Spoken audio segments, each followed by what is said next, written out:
911, what's your emergency? The voice on the other end was eerily calm. I need the police. I just killed my husband. The operator paused. Ma'am, can you repeat that? I shot him. Twice. He's dead on our bedroom floor. Is he breathing? He'll never hurt me again. June 15, 2018. Springdale, Arkansas. That 911 call shattered the illusion of a perfect marriage. A story 20 years in the making that would force America to ask one question. When does a victim become a killer? This is the story of Jennifer Morrison Hartley. Jennifer Morrison was 23 when she met Michael Hartley at the county fair. He was charming, successful, 6'2", with a smile that made everyone trust him. I'm Michael, and you're going to be my wife someday. Bold, confident, magnetic. He wasn't lying. 6 months later, they married at First Baptist Church. Michael's toast made everyone cry about protecting Jennifer forever, about how he'd rather die than let anything hurt her. People would remember that toast later. Jennifer's father pulled her aside before the honeymoon. Vietnam vet, postal worker, a man who'd seen enough to recognize danger. It's not too late, baby girl. Something about him isn't right. Daddy, he's perfect. Nobody's perfect, Jenny. That's what worries me. She drove away with her new husband. Her father would never forgive himself. 3 months in, Jennifer came home at 8:30 p.m. from dinner with a friend. The house was dark. Michael was sitting in his recliner in the shadows. Where were you?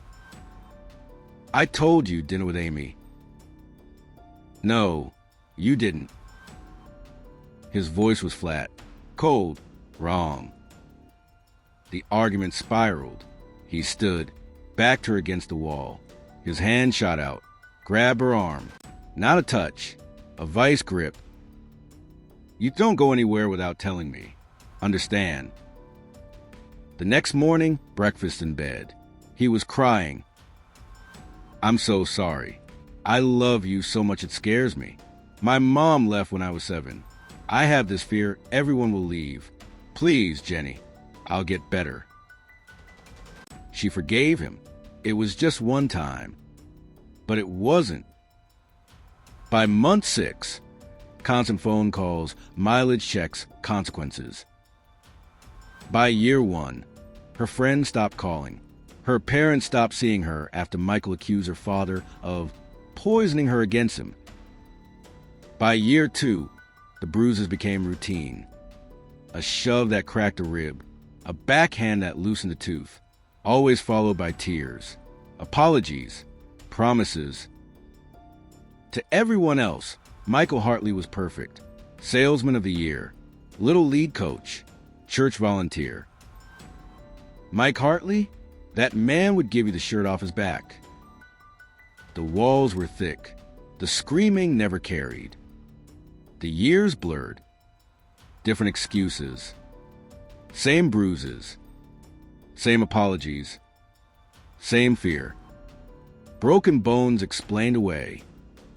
Emergency room visits spread across 3 hospitals, so no doctor would notice. Jennifer tried to leave twice. Made it to her sister's house. Michael showed up at midnight on his knees, begging. Please, Jenny, I'll change. I can't live without you. Her sister grabbed her arm. Don't get in that car. But she did. The beating when they got home was the worst yet. 3 broken ribs. Concussion, Michael whispered as she lay bleeding. If you ever try to leave again, I'll make sure nobody finds your body. She called a domestic violence hotline from the bathroom. The door exploded inward. Michael had come home early. He beat her unconscious with the phone. After that, Jennifer stopped trying. This was her life. Until death. Spring 2018. 20 years of marriage. Then Michael's mother had a stroke. Dorothy Hartley moved into their guest bedroom. One afternoon, Jennifer sat at the kitchen table with frozen peas against her ribs. Dorothy's wheelchair rolled in. "How long has my son been beating you?" Direct, no pretense. "The whole time." Dorothy's eyes filled with tears. "I knew, even when he was a boy. I did nothing." She wheeled closer. "You need to leave before he kills you." First time anyone had said it out loud. That conversation planted a seed. Jennifer started planning. She'd tell Michael she wanted a divorce. She'd have Dorothy as witness. She'd already called an attorney. Her journal entry the night before. "Tomorrow I'm going to tell him I want a divorce. I'm scared, but I'm more scared of staying." June 15th, 2018, the day everything changed. Michael came home early, fired, drinking, blamed Jennifer. "This is your fault." The first hit came before she could respond. Dorothy was shouting from the living room, "Stop it." Michael grabbed Jennifer by the hair, dragged her to the bedroom. The door slammed. During the assault, Jennifer broke free, ran to the nightstand. Michael kept a loaded gun there, a 9mm Glock. She grabbed it. Michael came toward her, face twisted with rage. "You think you can leave me? I'll kill you first. Tonight, I'm going to kill you and make it look like an accident." Jennifer raised a gun, hands shaking. "Get away from me." Michael laughed. "You don't have the guts." He stepped forward. Jennifer pulled the trigger. The sound was deafening. Michael stumbled backward, clutching his chest. Blood spread. He fell to one knee, eyes wide. Jennifer stood there, gun still raised. Michael looked up. In his eyes, for the first time, fear. He opened his mouth to speak. Jennifer pulled the trigger again. The second shot hit his abdomen. Michael collapsed face first. Blood pooled beneath him. Jennifer set the gun down, walked to the phone, dialed 911. "I need help. My husband is dead. I shot him." The question everyone would ask, was Jennifer a battered woman who fought back, or a cold-blooded killer? The answer hinged on 15 seconds. The 15 seconds between the first gunshot and the second. The first shot may have saved her life. The second one may have destroyed it. Detective James Kowalski arrived at 12:30 a.m. 19 years on the job. The bedroom was a war zone. Shattered lamp, overturned nightstand, broken glass, blood everywhere. Michael Hartley face down, 2 gunshot wounds. But it was Jennifer's injuries that made him pause. Bruises in different stages of healing. Yellowing marks on her ribs from weeks ago. Purple finger-shaped impressions from days ago. Fresh injuries. Split lip, black eye forming, red marks around her throat. Kowalski knew what he was looking at. "Did your husband attack you tonight?" "Yes." "Has he hurt you before?" Her laugh was hollow. "Every day for 20 years. The crime scene unit worked through the night. Dorothy Hartley gave her statement, hands shaking. "I heard them fighting. Jennifer screaming. I tried to get to the bedroom, but I can't walk. Then the gunshots. 2, 10 seconds apart. Maybe 15. Then silence." In Jennifer's closet, they found her journal.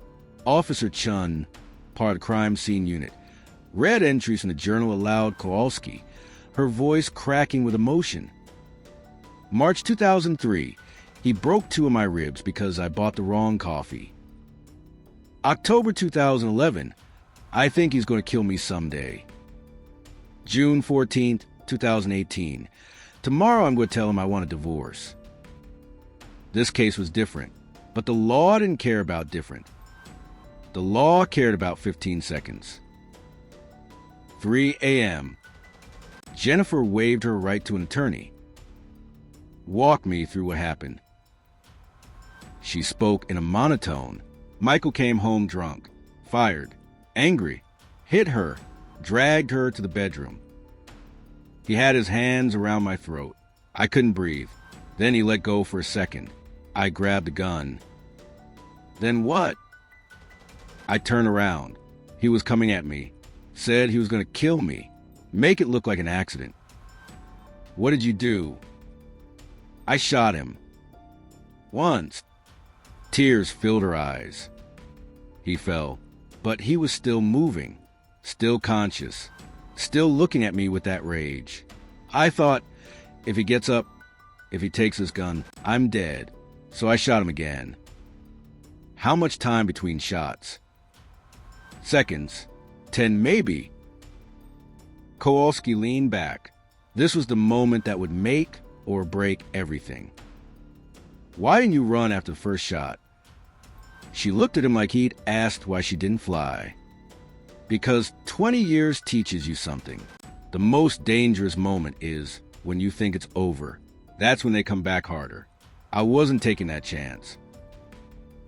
Dr. Elizabeth Warren's autopsy report was critical.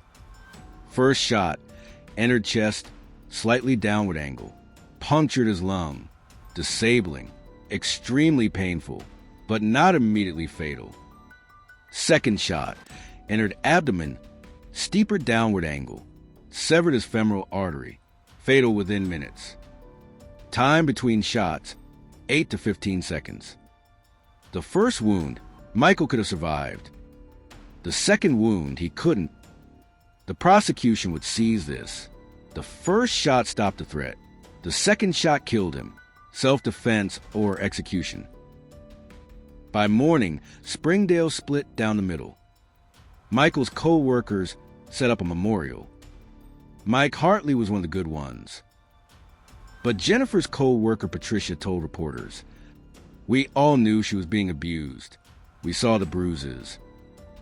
Jennifer's sister Michelle was direct. "My sister lived in hell for 20 years while this town turned a blind eye." Social media exploded. Was Jennifer a victim or a murderer? Amanda Reynolds, district attorney, 87% conviction rate. 2 shots. First shot, self-defense. Second shot, that's when she made a choice. That's murder. Her strategy, acknowledge the abuse, but argue the law doesn't allow revenge killing. We can't have people taking the law into their own hands. She charged Jennifer with second-degree murder. 10 to 30 years if convicted. Marcus Webb, former public defender, he drove to the jail immediately. "I want to represent you. Pro bono." "Why?" "Because I have a sister. When I read your story, I thought that could be her." Webb's strategy. In those 15 seconds, you believe your life was still in danger. That's not murder. That's survival. But he needed evidence that Michael was a genuine threat even after the first shot. 3 months in, Kowalski got an anonymous call. Checked Michael Hartley's computer. Browser history. What he found made his blood run cold. Michael's searches from 6 months before his death. March. How to make a death look accidental. April. Undetectable poisons. May.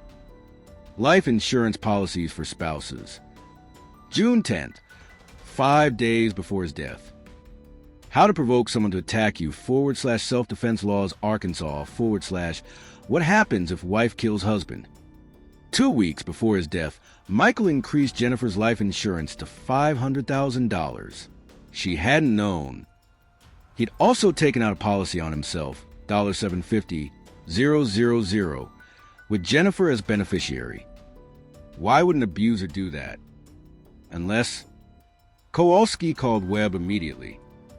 "I think Michael Hartley was planning to die, and planning to take Jennifer down with him."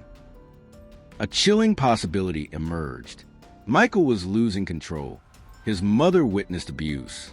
Jennifer talked divorce. He'd been fired, so he orchestrated a final act of control.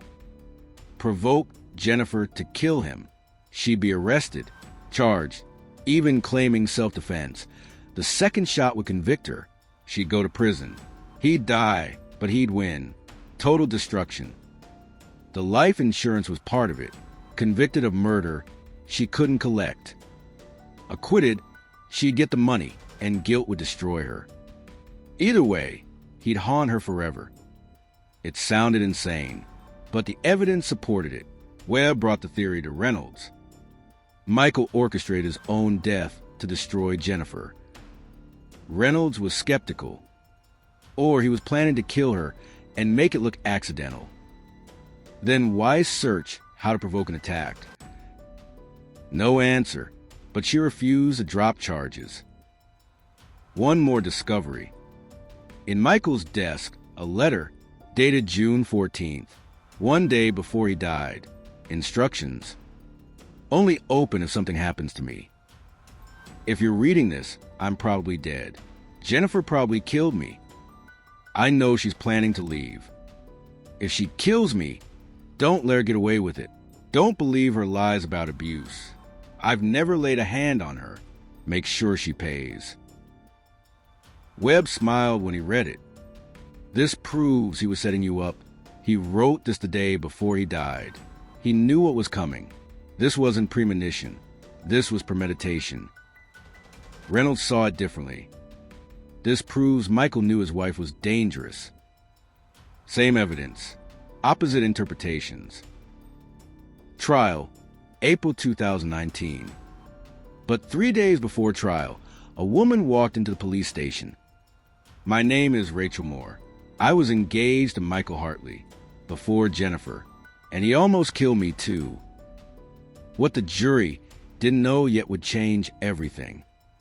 Rachel Moore sat across from Kowalski, hands trembling. Even after all these years, I was scared of him. 3 years before Michael met Jennifer, Rachel was 22. Michael was charming, perfect, engaged within 4 months. Then we moved in together. Everything changed. Same pattern: isolation, control, violence. 6 months before the wedding, Michael beat her so badly she ended up in the hospital. Fractured skull, broken jaw. Doctor said 30 minutes later, she'd be dead. Rachel pressed charges. Michael's family hired an expensive lawyer. He claimed self-defense. Mistrial. Plea deal, anger management. Charges dropped. His lawyer said they'd destroy me. Michael sent a message. If I pursued it, he'd make sure I regretted it. Rachel moved to Oklahoma. Spent 23 years trying to forget, until she saw Jennifer on the news. I recognized that look, that emptiness. I saw myself. I thought, what if Jennifer goes to prison for surviving? I couldn't live with that. Reynolds fought to keep Rachel's testimony out. Judge Martinez ruled she could testify about the pattern of abuse. The trial could begin. April 15th, 2019. Benton County Courthouse packed. National media. Protesters outside. Reynolds' opening was precise. This trial isn't about 20 years. It's about 15 seconds. Jennifer had a choice. She could have run, called for help. Instead, she executed her husband. That's murder. Webb's opening was raw. Jennifer Hartley was beaten for 7,300 days. The one night she fought back, the state calls her a murderer. When you understand what Jennifer endured, you'll see those 15 seconds for what they were: survival. Prosecution brought medical examiners. Clinical testimony about wounds, trajectory, time between shots. Michael's brother testified about the letter, about the wonderful man Michael was. Webb's cross. How often did you visit? Once or twice a year. So your knowledge is based on 2 visits? Holiday cards. No answer. Defense countered with Jennifer's physician. 17 ER visits. Pattern of injuries. The journal. Webb read entries. Jurors in tears. Dorothy Hartley, wheeled to the stand. 78 years old. My son was a monster. I knew it. I did nothing. Jennifer suffered because of my cowardice. What happened was self-defense. If she hadn't done it, he would have killed her. Prosecution tried to discredit her. Dorothy's response: my body may be broken, but my mind is sharp. My conscience is finally clear. I'm telling the truth. Are you? Rachel Moore testified. Courtroom silent. She described the charm that turned control, the love that turned to violence. I saw Jennifer on the news and saw myself. The same fear, the same knowledge that one day he'd go too far. Reynolds attacked. Those charges were dropped. Because I was scared. His lawyers threatened me. Or because they weren't true? Rachel's eyes blazed. They were true, every word. If you'd been beaten unconscious by someone who claimed to love you, you'd understand why it took 23 years to find courage. Dr. Patricia Crane testified about battered woman syndrome. Jennifer's belief her life was in danger wasn't paranoia. It was based on 20 years of experience. When she fired that second shot, she wasn't executing him. She was making sure the threat was over. Day 8. Webb called Detective Kowalski. Detective, tell the jury about Michael's computer. Kowalski described the browser history. Searches about making deaths look accidental. Life insurance. Provoking attacks. In your professional opinion, what was Michael planning? I believe he was orchestrating his own death, pushing Jennifer to kill him. Final act of control. Even in death, he'd destroy her. Courtroom erupted. Reynolds fought back on Cross. Isn't it possible he was planning to kill Jennifer? Possible, but why provoke her to attack him if he planned to kill her? No answer. Day 11. Everything hinged on this. Webb walked her through the marriage, the abuse, the night Michael died. He was on the ground, but his eyes were still open, still conscious, still looking at me with rage. I thought, if he gets up, if he takes this gun, I'm dead. He told me he'd kill me. I believed him, so I made sure he couldn't get up.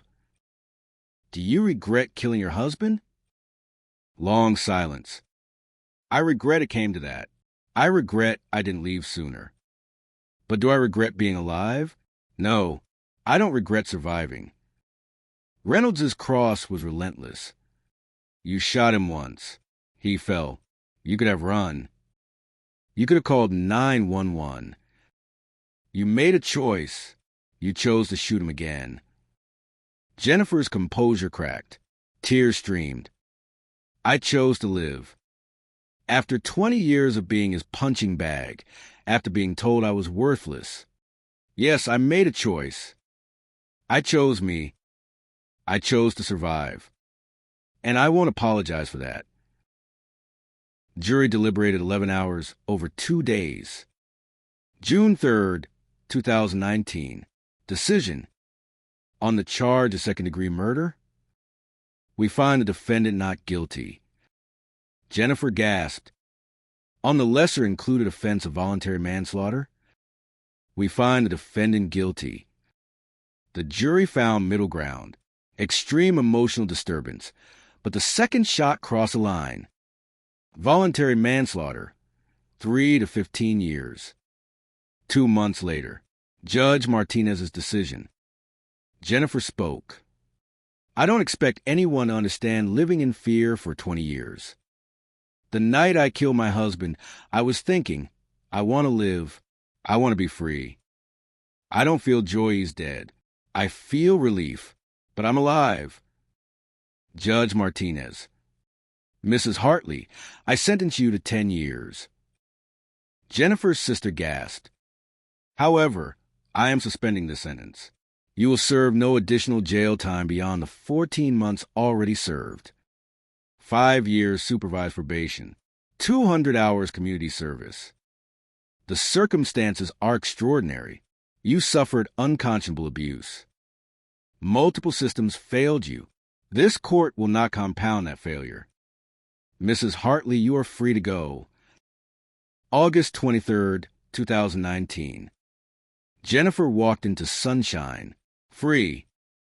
The case sparked national change. Arkansas passed Jennifer's Law in 2020, expanded protections for abuse survivors. Jennifer moved to Fayetteville, started therapy, worked at a domestic violence shelter, wrote a memoir, proceeds to charity. Her answer to, "Do you have regrets?" never changes. I regret not leaving sooner, but I don't regret surviving. I'll never apologize for that. Was Michael provoking Jennifer to kill him as final control? The evidence suggests yes. Or was it tragic escalation, where a battered woman defended herself? The truth lies between. Jennifer survived. Dorothy Hartley died in 2021, left her estate to domestic violence charities. Rachel Moore and Jennifer met for coffee in 2020. Talked about healing, surviving. Jennifer, now 49, continues advocacy, certified counselor, hasn't been in a relationship since. I'm learning who I am. I'm learning I'm enough, all by myself. Somewhere in America right now, a woman is being beaten by someone who claims to love her, a woman who believes she has no way out. But there are ways out, legal ways, safe ways. Jennifer's story isn't a blueprint. It's a cautionary tale about what happens when someone waits too long, when the system fails, when desperation replaces hope. The message isn't about fighting back. It's about getting out before you ever have to. You have options. You have people who will believe you. You have a way out that doesn't end in a courtroom. You are not alone. You deserve safety. You deserve freedom. You deserve a future. Don't let it come to this. Reach out today.